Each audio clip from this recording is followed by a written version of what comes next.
안녕하십니까. 저는 국방부 근무지원단 소속 해군소령 노은결입니다. 바쁘신 와중에도 기자회견에 와주신 기자분들께 감사드립니다. 2024년 12월 3일 비상계엄이라는 초유의 상황을 경험하신 기자 여러분과 국민들께서 제 이야기를 믿어주실지 어떻게 받아들이실지 모르겠습니다. 저 하나만 연관된 문제였다면 조용히 침묵하고 넘어갔을 것입니다. 군인 신분이라 웬만하면 조용히 지나가는 게 좋을 거라는 생각도 했습니다. 하지만 제 아내와 딸을 해치겠다며 차마 입에 담지 못할 말로 협박을 해왔고 저와 제 가족에 대한 사찰이 이루어지고 있다는 사실을 알게 됐습니다.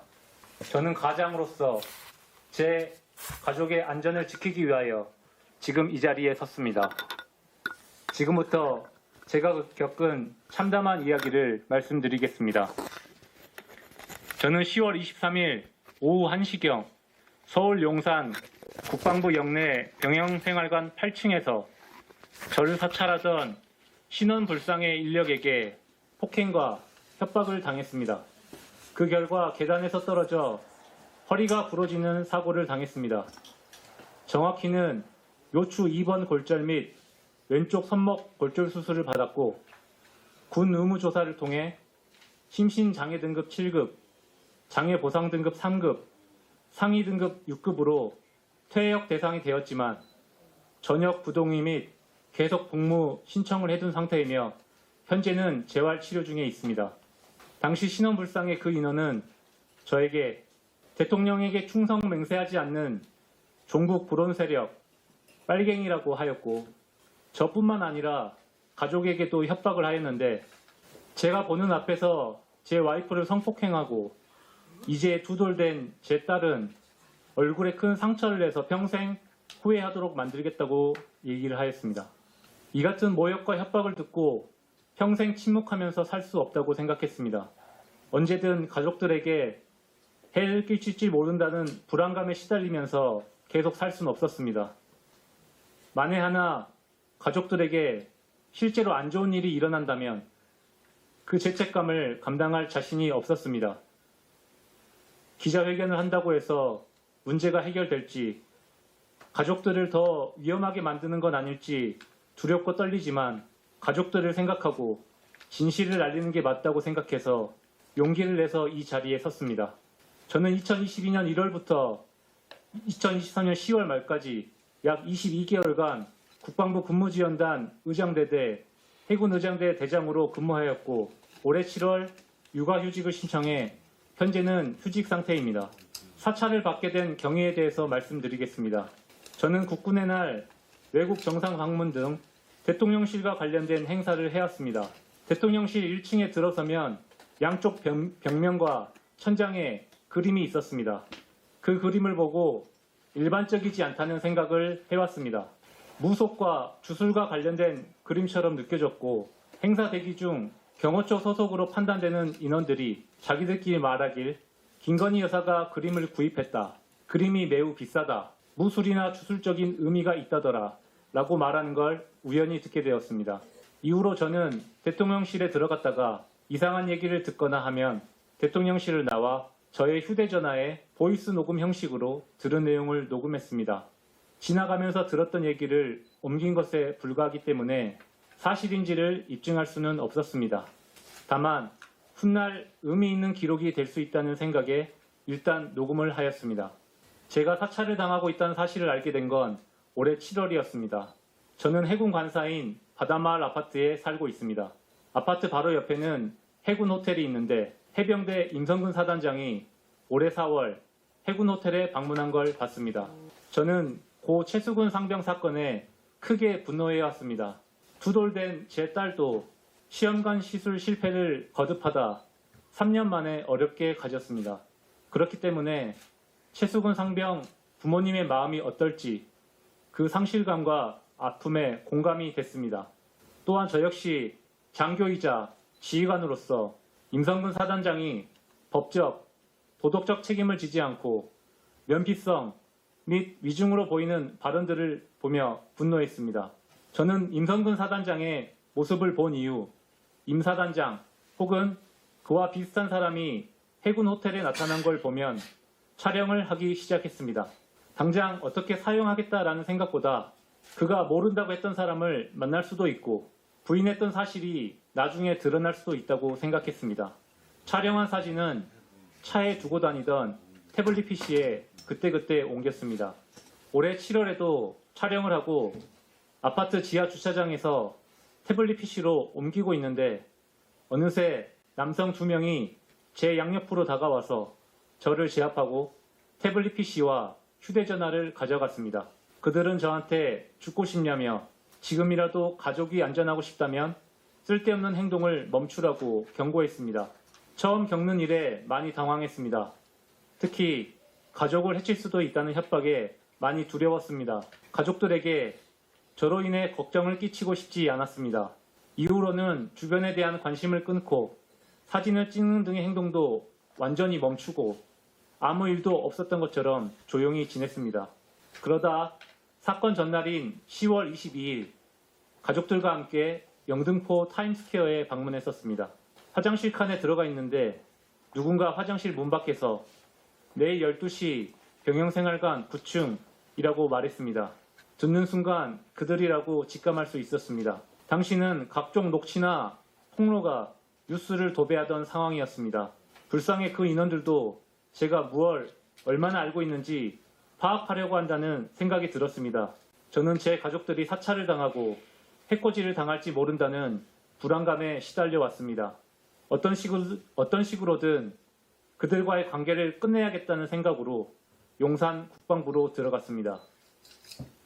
국방부에 가는 도중 일이 잘못돼 봉변을 당할지도 모른다는 생각이 들었고 이때 제보 메일을 작성해서 김어준의 겸손은 힘들다와 이종원의 시사타파 TV에 보내게 되었습니다. 동문 행정안전실에서 출입 조치를 받아 병영생활관으로 곧장 갔습니다. 한참을 기다리던 중 선글라스와 마스크를 쓴 남자가 나타나 욕을 하는 동시에 제 복부를 가격하며 어디까지 알고 있느냐, 누가 또 알고 있느냐고 물었습니다. 가족은 전혀 모르고 이제 그만하려 한다고 대답했습니다. 선글라스의 남성은 다른 곳에 제보한 적 없는지 캐물었습니다. 저는 제보한 적이 없다고 잡아댔지만 신원 이상의 그 남성은 제 핸드폰을 빼앗아 뒤져보기 시작했고 곧 제가 제보한 사실을 알게 되었습니다. 그는 불같이 화를 내며 가지고 온 전선줄을 꺼내 저에게 계단에 묶으라고 시켰습니다. 이후 저를 계단 난간 바깥쪽에 매달리게 했습니다.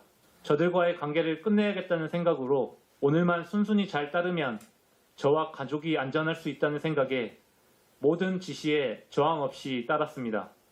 계단 바깥쪽에 매달리자 멀티탭 전선으로 제 목을 묶었습니다. 그는 여기서 떨어져 봐야 죽지 않고 허리병신 정도만 된다. 오늘은 경고로 끝내겠지만 다음번에는 가만두지 않겠다 라고 했습니다. 그러면서 네가 아는 게 무엇이냐 물었고 아는 게 없고 그만 끝내고 싶다라고 제가 대답하자 그는 저를 도발할 생각인지 앞서 말씀드린 참담한 말로 저와 제 가족들을 협박했습니다. 그의 말에 흥분한 저도 소리치며 계단을 넘어가기 위해 저항하기 시작했습니다.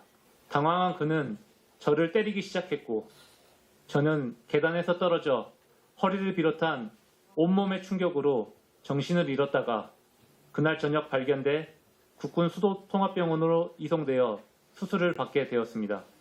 군인으로 복무하면서 임성근 사단장에 대한 분노로 그의 사진을 찍은 게 떳떳하지 못한 행동이란 것을 잘 알고 있습니다. 하지만 저와 제 가족을 불법적으로 사찰하고 아내와 딸의 안전을 협박하고 나아가 저를 폭행한 것은 용서받을 수 없는 국가 폭력이라고 생각합니다. 저들이 무서워 그냥 조용히 살자라고도 생각해봤습니다. 나만 입 다물고 있으면 가족에게 큰 일은 벌어지지 않겠지라는 생각도 해보았습니다. 하지만 10월 23일부터 저와 제 가족은 두려움과 불안에 시달리고 있고 집 밖에 나가지도 못하고 있습니다. 평생을 이렇게 살 수는 없다라고 생각했고 어떤 식으로든 저와 제 가족이 당한 불법 사찰과 폭력을 끝내야 한다 생각했습니다. 저에게 사건 당일 위해를 가한 그 인물에게 말하고 싶습니다. 지금이라도 자수하고 양심 고백을 하십시오.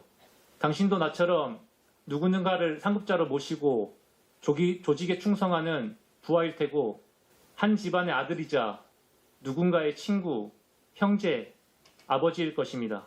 올바르지 못한 지시와 판단으로 잘못을 저질렀다면 지금이라도 양심 고백을 통해 바로 잡으라는 이야기를 하고 싶습니다.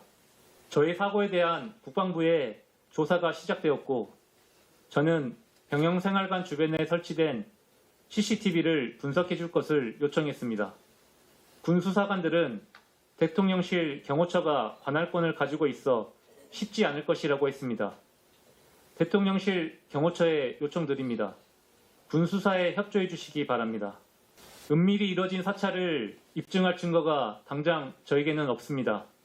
하지만 저는 14년간 복무해온 군인으로서 명예와 제 가족의 안전을 운명에 맡기고 이 자리에 섰습니다. 10월 23일 병영생활관에서 벌어졌던 국가폭력이 명백히 밝혀져 군대 내에서 저 같은 피해를 받는 군인이 없었으면 좋겠습니다. 또한 12월 3일 비상계엄 상황에 영문 없이 투입된 군인 상당수 역시 권력의 사유화와 사적 이익을 위해 도구처럼 사용된 국가폭력의 피해자라고 생각됩니다. 대한민국 국군은 그런 목적으로 이용되고자 군복을 명예롭게 여기고 고된 훈련을 묵묵히 받아온 것이 아닙니다. 더는 군인을 도구처럼 여기는 일이 없었으면 좋겠고 민간인 사찰로 인해 국민들의 추가적인 피해도 없었으면 합니다. 아울러 억울하게 희생당한 고 최수근 상병의 명예를 빕니다. 또한 유가족 분들에게도 애도를 표합니다. 지금 이 순간에도 전 후방에서 불철주야 국민의 생명과 안전을 위해 헌신하는 현역 군인 모두와 군인 가족분들께 죄송하다는 말씀 드립니다. 이 기자회견으로 군의 명예가 실추되지 않길 바랍니다.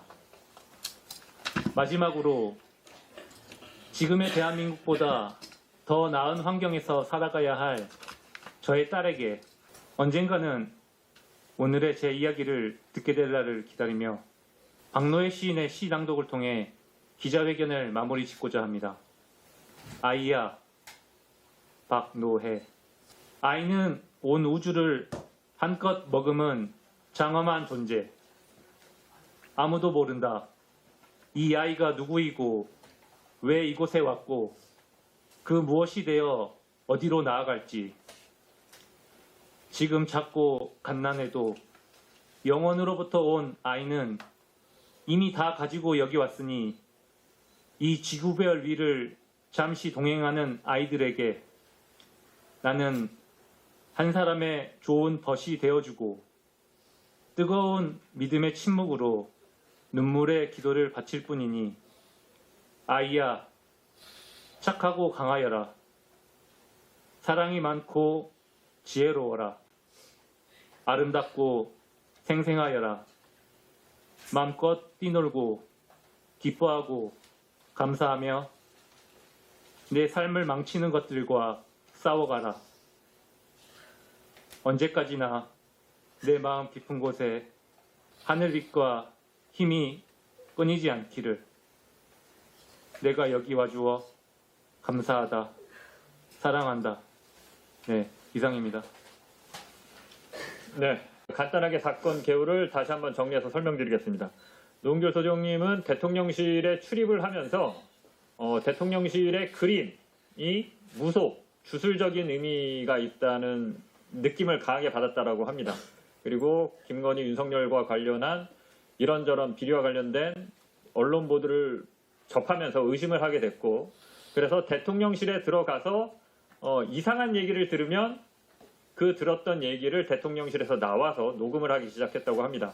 그때 들었던 얘기 중에는 그 대통령실 로비에 걸려있는 그림이 주술적인 의미가 있고 김건희 여사가 매우 그 비싼 가격에 샀다더라.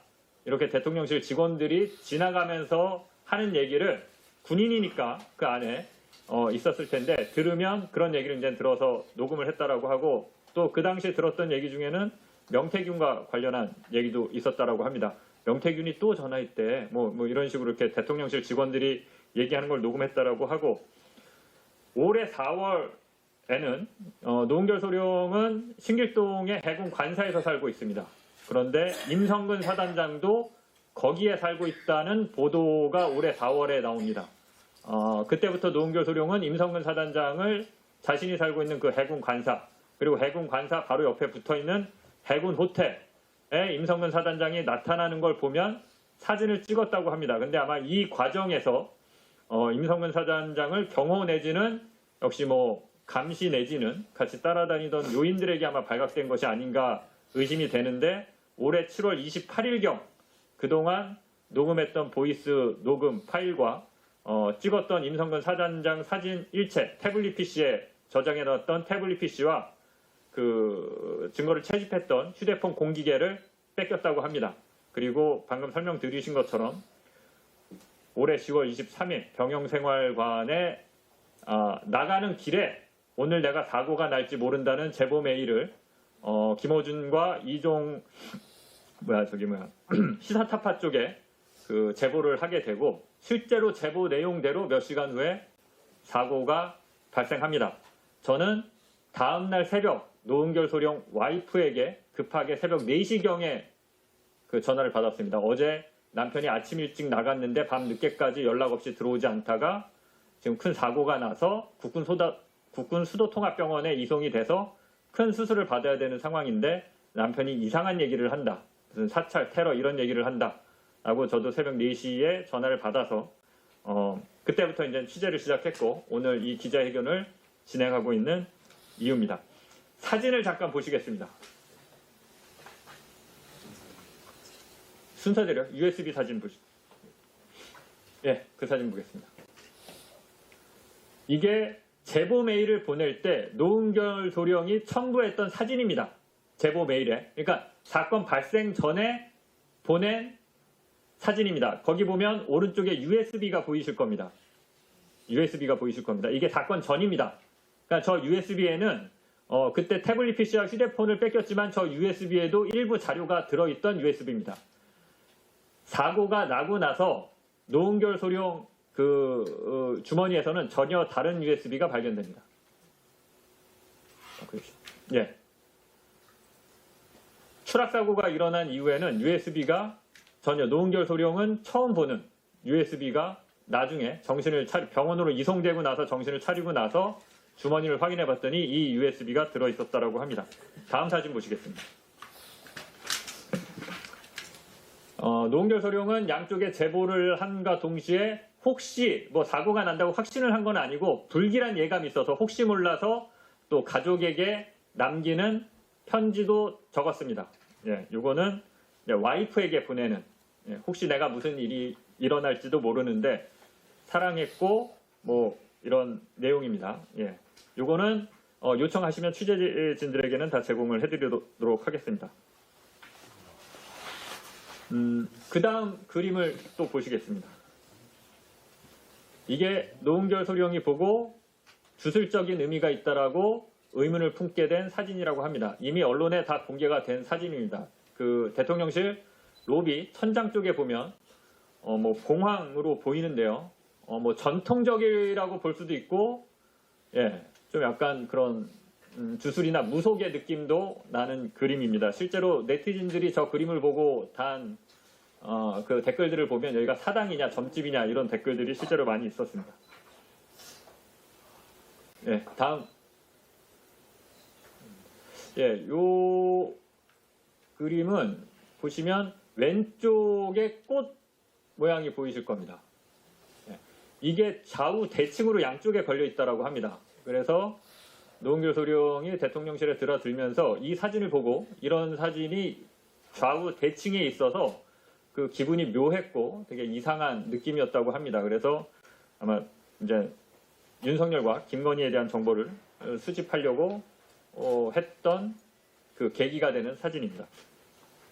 노은결 소령이 오늘 기자회견에 나선 거는 굉장히 많은 어떤 고민과 갈등 그리고 용기가 필요했을 겁니다. 현역 군인이기 때문에 군대에 허가 없이 이렇게 언론 활동을 하는 거는 그 자체로 굉장히 큰 처벌 대상이 됩니다. 그럼에도 불구하고 오늘 이 자리에 쓴 노은결 소령님의 어떤 결단 그리고 고뇌 이런 것들 좀 여러분들 많이 기억해 주시고 응원해 주시기 바라겠습니다. 노은결 소령님 뭐 추가로 하실 말씀 없으면 기자회견 정리할까 하는데 혹시 마지막으로 덧붙이실 말씀 있습니까? 네, 제가 저와 제 가족이 당했던 피해와 제가 느꼈던 감정들에 대해서는 기자회견문에서 충분히 말씀드렸다고 생각합니다. 마지막으로 부탁드리고 싶은 건 이번 12월 3일 비상계엄 상황에서 거기에 동원된 상당수의 군인들 역시 저와 같이 군복을 입은 군인이고 군복을 명예롭게 생각하고 평상시 고된 훈련도 묵묵히 수행해온 대한민국 국군입니다. 그들이 물론 전부는 아니겠지만 상당수가 국회에서 또 다른 현장에서 느꼈을 자괴감과 혼란에 저 역시 많이 가슴이 아프고 힘들었습니다. 더 이상 대한민국 군인이 군대가 어떤 권력의 사유화나 사적 이익을 위해서 도구처럼 쓰여지는 일은 없었으면 좋겠습니다. 그리고 저와 같은 피해를 받는 일들이 미래에는 생기지 않았으면 좋겠습니다. 네, 이상입니다.